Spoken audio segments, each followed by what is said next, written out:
Gdje si čime? Pikaš basket, a? Dođi vam.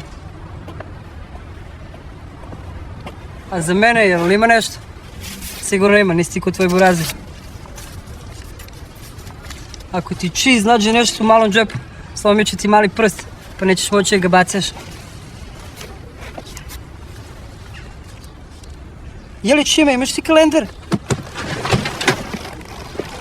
Znaš ti koji je datum danas? Stigo novi vek, a ti još nisi vratio kintu, a? Šta ćemo sad? Znaš kako bi ti speglao da nisam neki humanista? Ali pazi, nema šansi ti ko takne. Do subote. Dođeš mi još 4-5 soma. Vidi, snađi se, čukni neku gajbu, kladi se na drugu finsku ligu. Ali čime, sine, u subotu hoću sve. Jel jasno? Sad ti kažeš jasno? Jasno. Nego šta ti radi burazi?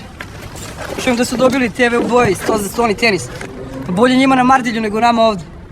A čime? Mnogo ti ujebu. Sad umjesto da ideš u školu i skupljaš sličice, ti vraćaš njegove dugove. Ali vidi, mnogo ga pozdravi. Poslaćemo čiz, kilo vitamina. O, gde si ti? Dođi vam. Znaš kako igra? Ne može nikomu prismrdi odavde do opštine. Treniraš, a? A može s leđa, ono, s 2 ruke. Mogu. Ali si ojačo. A? Kakav je klinac? Neka ovi. Idemo.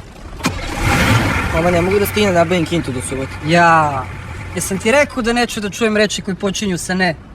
Neću, ne mogu, ne siser, Nederland. Četvrtak, petak, subota. Keo i Ćaleta puno pozdravi. Ne stvarno Ćalemo mraku tirac.